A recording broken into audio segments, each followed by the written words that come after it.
Alphaville has also always been a band that celebrated the B-sides. And you collected the B-sides of the Afternoons in Utopia journey here as well. How did they come along? Because I remember when we were talking about the first album, you said they were like the escapes where you were just producing yourself and doing.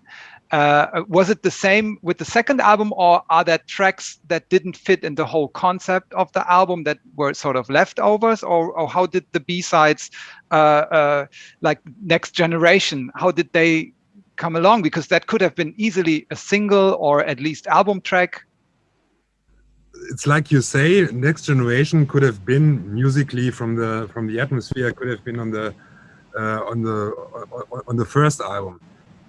Also, the B-side, Next Generation was the B-side of Universal Daddy, and also the B-side of Dance With Me, The Other Side of You.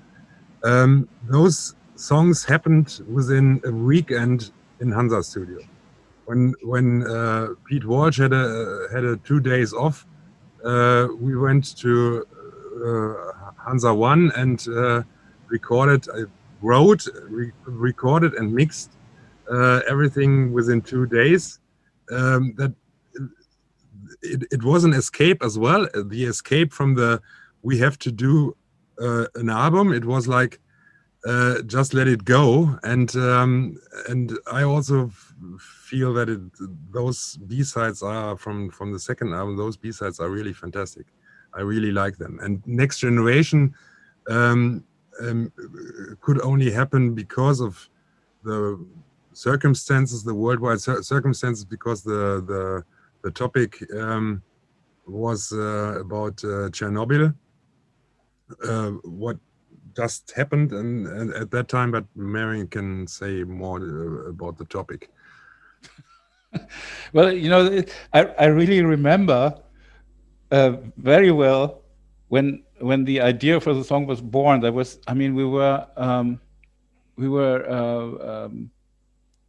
going on a plane in Berlin-Tegel, and Rick came a little bit later, and we would do some, I think, promotion for Universal Daddy, or no, Universal Daddy. It was the B-side of Universal, so we did promotion for Dance With Me probably, and so he was a little bit late and said, "Have you heard the news? You know, there's a nuclear reactor in Chernobyl, you know, has exploded, and it's melting its way down to the center of the Earth. And when it reaches the Earth, the whole planet explodes." He was a little bit over the moon, this guy. But, you know, it was just a great story. But it was like so many times people had talked about this, you know, and had said, you know, it's a really danger. Atomic power plants, you know, are a danger for mankind. And now it was happening. And it wasn't very funny. It was actually when I heard, for instance, you know, that they sent the firemen into the plant, you know, to keep the whole catastrophe kind of under control, and they just sacrificed them, you know, because they all died later on. It was such a scandal. It was such a terrible thing, you know, when later what came out of this. So yeah, we thought we write a song, you know. We came back from Cologne. I think we did it in the WDR, this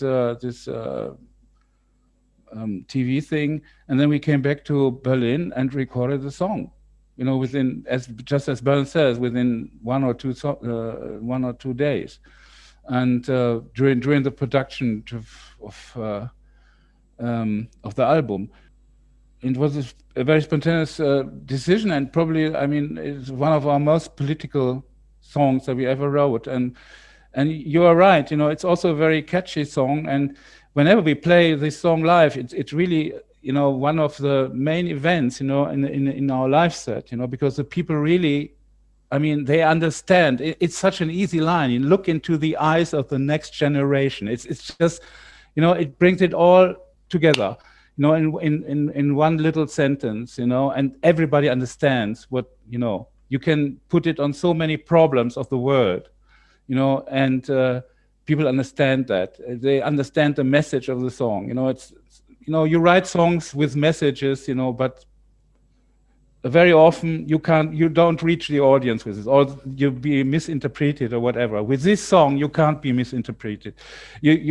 Everybody understands, that it's really about do or die for mankind, and this is, what we currently also experience, with the epidemic. It's everything you find inside this song. It's really, I think it's a great song, and it's also, it may sound a little bit absurd, but it was also all these B-sides that we did, were like a holiday from the regular production, just as Bernard said. It was suddenly we were in a situation where we had been before we released the first album. The B-sides were the territory for that, and it was just great to, again, to come back home, to be just what you have been long time ago. It only takes a few words.